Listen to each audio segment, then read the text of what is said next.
All right, guys, let's talk about Michael, which is the Michael Jackson biopic directed by Antoine Fuqua, um, who has done a lot of these kind of movies, I think. I haven't really seen that many of these um, autobiographies or biographical movies.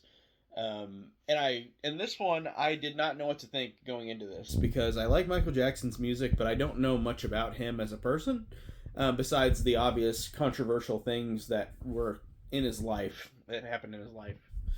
And I wasn't knowing what to really expect watching this one, and going into it, like starting to watch it, I really thought it was fun. I thought it was entertaining, but after I left the theater, I felt like it was pretty one note, like very simple, and it didn't really have this type of story that really was challenging. It was just Michael was just kind of like this angelic character, and like he dealt with an abusive father, and he dealt with trying to get away from the father, but be creating a career of his own. And I thought that on a base level is interesting, but I started looking up online about Michael Jackson afterward, because like I said, Michael Jackson, I know his music. I think his music's great. I know him from parodies, like in the cultural zeitgeist. I know who Michael Jackson is, and I like his stuff, but I didn't know a lot about him.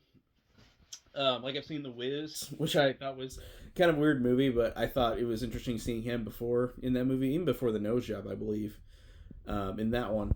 But this movie doesn't mention The Wiz, which I thought was very weird. And then I looked it up after the movie, and it said Diana Ross was apparently a part of the Jackson 5 and kind of created that, or started that, or made it somehow be created, the Jackson 5.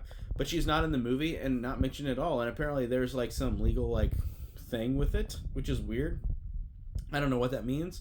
It just said there was some legal jerry rigging where like she couldn't be in it, and they had to skirt around the fact that she was a part of it but wasn't a part of it. You don't see her in the movie or refer to her at all. So that's why The Wiz isn't mentioned either the movie, because it shows 1978 in this film, and that's when The Wiz was released. So I thought you'd see something about The Wiz, but no, you don't, because Diana Ross is not legally allowed, or they didn't legally have her in this movie, which is interesting.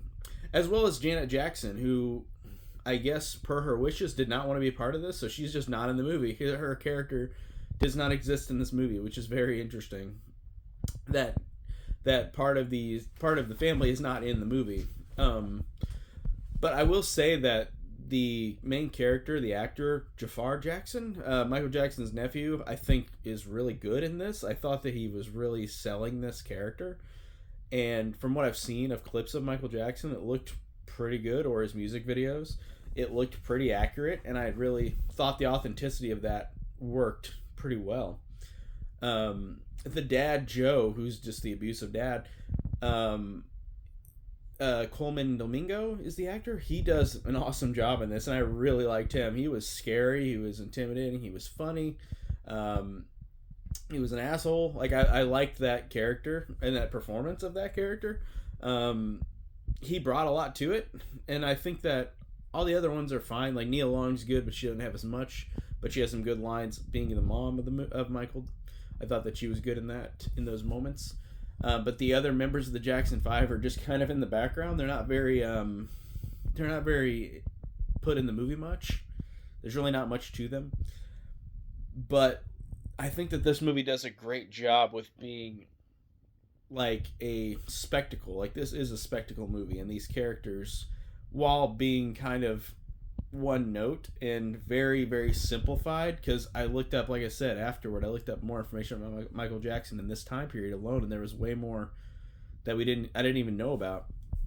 So this movie does a average job of just being a movie about a character that is very simplified, but I thought that the spectacle of it was great. The music was great. The dancing was great. I thought that was a really cool idea. It just didn't always go great, but I thought it was fun and entertaining overall. I think overall, I would probably watch it again. And I usually don't say that, but it was entertaining. Good performances, good music, but the characters are just kind of one note, and the story is not fully developed because, like I said, legal issues with like actors or people that are not in the movie, like Janet Jackson or Diana Ross. So you're not getting the full story, but you're getting a simplified story with some good scenes. So I guess that's the best way I could describe it. It was fun. I enjoyed it. I haven't seen any of those other kind of movies like Bohemian Rhapsody or Rocket Man. I do need to see those, but I hear some of those are good or hit or miss. But this one I liked, and I kind of want to go see those other ones now, see if they're on streaming. So, yeah, that's it. Review from Michael. Thank you guys for watching.